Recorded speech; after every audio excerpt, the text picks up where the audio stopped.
मित्रांनो, सध्या सुरू असलेल्या IPL मधील सर्वात हॉट टॉपिक म्हणजे मुंबई इंडियन्सची टीम आणि टीमचा कर्णधार हार्दिक पांड्या. कोणालाच हार्दिक पांड्याला दिले गेलेले कर्णधारपद रुचलेले नाही.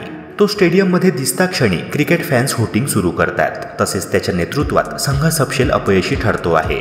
3 पैकी 3ही सामने मुंबईने गमावले आहेत. आता एक मोठी बातमी पुढे आली आहे की मुंबई इंडियन्स फ्रँचायझीने रोहित शर्माला केवळ कर्णधार पदावरूनच नव्हे तर चक्क संघातूनच हाकलण्याचा प्लॅन बनवला होता आणि त्याच्या जागी ते डेव्हिड वॉर्नरला संघात स्थान देऊ इच्छित होते. मात्र आगामी T20 वर्ल्ड कप पायी त्यांचा प्लॅन फिसकटला, कारण रोहित शर्मा भारतीय संघाचे नेतृत्व करतो आणि त्यालाच संघातून बाहेर केल्याने फॅन्सचा अधिकच रोष फ्रँचायझीने ओढवून घेतला असता. मित्रांनो, ह्यानंतरची प्रमुख अपडेट आहे चेन्नई सुपर किंग्स संघाबाबत. CSKचा कर्णधार नेमका कोण अशी चर्चा सध्या रंगली आहे. कारण ऋतुराज गायकवाड संघाचा कॅप्टन असला तरी तो केवळ नामधारी कर्णधार असल्याचे म्हटले जात आहे. कारण संघात सगळे प्रमुख निर्णय धोनीद्वारेच घेतले जात असल्याचे दिसते. तसाच काहीसा प्रकार दिल्ली कॅपिटल संघाविरुद्धच्या सामन्यात दिसून आला. धोनीने आक्रमक फलंदाजी केली तर खरी, त्याचे कौतुकही झाले. मात्र तो ज्या क्रमांकावर फलंदाजीला आला तोपर्यंत सामना बराचसा CSKच्या हातून निसटला होता. संघाचा कर्णधार ऋतुराज गायकवाड धोनीला वरच्या क्रमांकावर खेळण्याकरिता सांगू शकत नाही. धोनी त्याच्या मनाप्रमाणेच डेथ ओव्हर्समध्ये फलंदाजीला येणार. ऋतुराज धोनीच्या बॅटिंग ऑर्डरमध्ये बदल करू शकत नाही. धोनी बॅटिंगसाठी वर आला असता तर चित्र वेगळेच असते. कदाचित CSKने हा सामना खिशात घातला असता.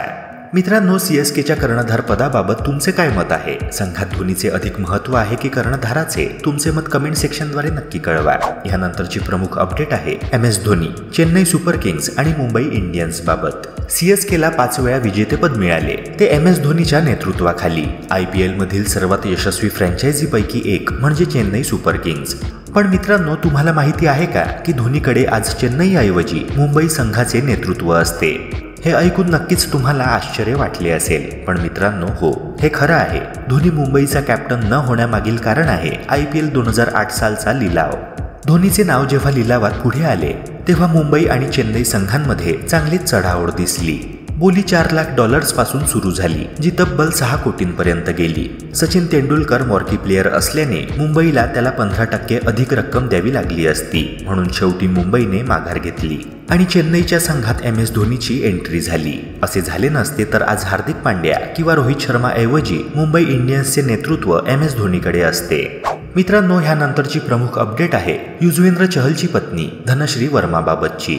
तिला आणि युजवेंद्र चहलला सतत ट्रोल करणाऱ्यांवर ती चांगलीच संतापली आहे. ती झलक दिखला जा ह्या डान्स रियालिटी शो मध्ये सहभागी झाली होती. मात्र ती शो काही जिंकू शकली नव्हती. त्यावरून आणि तसेच युजवेंद्र चहल सोबतच्या नात्यावरून अनेकदा तिला सोशल मीडियावर ट्रोल केलं जातं. यावर प्रतिक्रिया म्हणून ती संतापून म्हणाली की मला ट्रोलचा फारसा फरक पडत नाही, मात्र जेव्हा जवळच्या लोकांना टार्गेट केलं जातं तेव्हा फार वाईट वाटतं. जशा तुम्हाला आई बहिणी आहेत तशी मी देखील आहे. मी सुद्धा एक स्त्री आहे, तेव्हा भान ठेवून बोललं पाहिजे असं मला वाटतं. मित्रांनो, धनश्रीच्या ह्या प्रतिक्रियेवर तुमचे काय मत आहे? कमेंट सेक्शनद्वारे नक्की कळवा. तसेच स्पोर्ट्स अपडेट्स मराठीत बघण्याकरिता आपल्या YouTube चॅनलला सबस्क्राईब करून बेल आयकॉनला नक्की प्रेस करा. व्हिडिओ आवडला असेल तर एक लाईक नक्की करा. भेटूया पुन्हा एका नव्या व्हिडिओसह. जय हिंद, जय महाराष्ट्र.